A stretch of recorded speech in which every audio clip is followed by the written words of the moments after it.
to interview Tom Ferry. He is a real estate coach and mentor to thousands of folks around. And I've been following him, frankly, stalking him on social media. And we got it set up for today. So hopefully it happens, right? Emergent, changes always come out.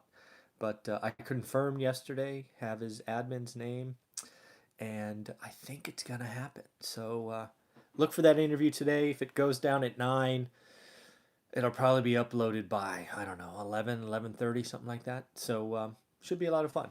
But on to why you're watching this video, right? The daily financial news. And again, I think we've been on a pretty good trend. I think we've been sort of calling it, and a couple of days go by, and kind of the talking heads kind of agree with us. So it's kind of fun. First point is housing in 2020. If you've been watching these videos, I think it was about a week ago, we talked about housing being in an uptrend, and we talked about housing being a positive contributor to 2020 GDP, right? And sure enough, Fannie Mae comes out and boosts housing starts significantly in 2020. They are talking a rise of 10%.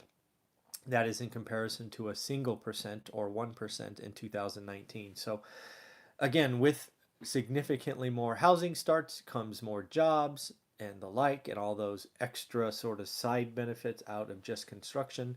But again, going up. And frankly, in 2021, they're expecting to surpass 1 million units built.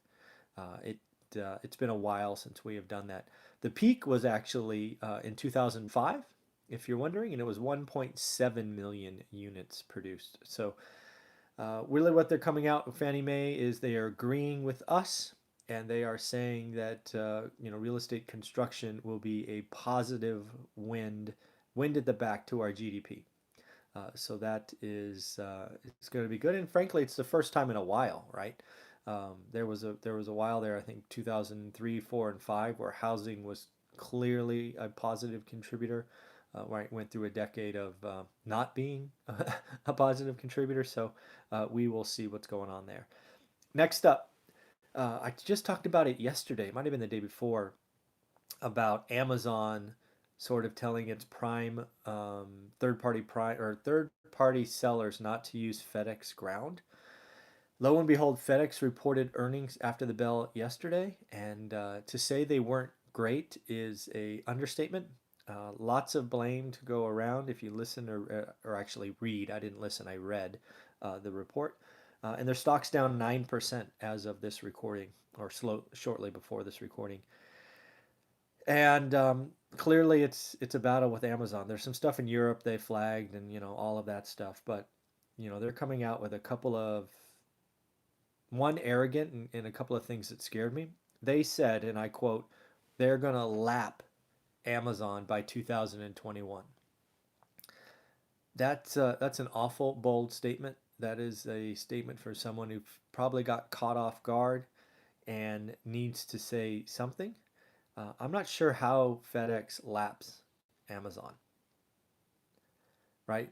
I understand different industries. Amazon is clearly coming into FedEx with their, those shipping vans that come around all the time. But that's an interesting statement. They did talk about investing in 7-day delivery and the like, but it is not a good time, I think, at FedEx, realizing that Amazon is going to extend its reach into shipping, and they need to react. Frankly, could FedEx and UPS merge in 2022, 23 because Amazon takes so much market share? Yeah, it could go that way. It's a couple of years out because they got to get smaller and weaker, and then collapse, and buy one of them buys the other. But we'll see. It's going to be interesting. Then the other couple of statements that concerned me or didn't make me feel very good was again out of their report. Says we are at the bottom. I've seen lots of companies in my career say they're at the bottom only to find a basement. So those are scary. That's a scary statement to me. And the other one is we're coming off the mat. And basically, that's a statement that somebody took them out unexpectedly, so they missed, and now they're just trying to react. reacting without planning is kind of dangerous. So we'll see what happens there. But I think the story between FedEx and Amazon is going to be an entertaining one for the next 6 months or so. Next up, there was actually an article that caught my attention because it was so different than everything I'm seeing, and that is 60% of big corporations say they expect headcount to be less in 2020. And I was like, well, that's kind of counterintuitive. That's a little different than what I'm thinking is going on. So let's read that. It was a long, winding article, but basically what they were saying is large corporations are having a hard time hiring. Right? There was a little bit in there about job openings being less than before, but still having trouble filling them. So basically, what the article was is they can't hire people. So it wasn't reductions and layoffs and things of that nature. It was, hey, big corporations may not pay the most, may not have the most upside, may not be the most sexy, so people are going to other companies. That was kind of the net of the article, in my opinion. Then, again, kind of coming on the heels of this channel calling it and having others pile on, we actually have the New York Fed coming out and agreeing with this channel, which is fun to see. They said that the Fed would need to see market moving data change if they were going to change Fed policy in 2020. That's up or down, right? They, again, I've said it before and I'll say it again. If the Fed was going to move, they'd have to move in the first half. The first half is nearly locked from an economic perspective. The economy, generally speaking, barring a huge black swan, doesn't change like that.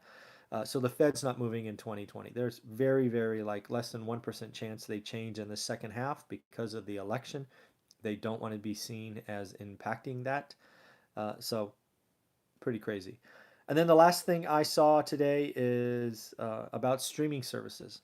There was a survey by Disney Plus users, because that has just come out of nowhere, saying that 7% of the Disney Plus users plan to cancel Netflix, uh, streaming service, which is interesting.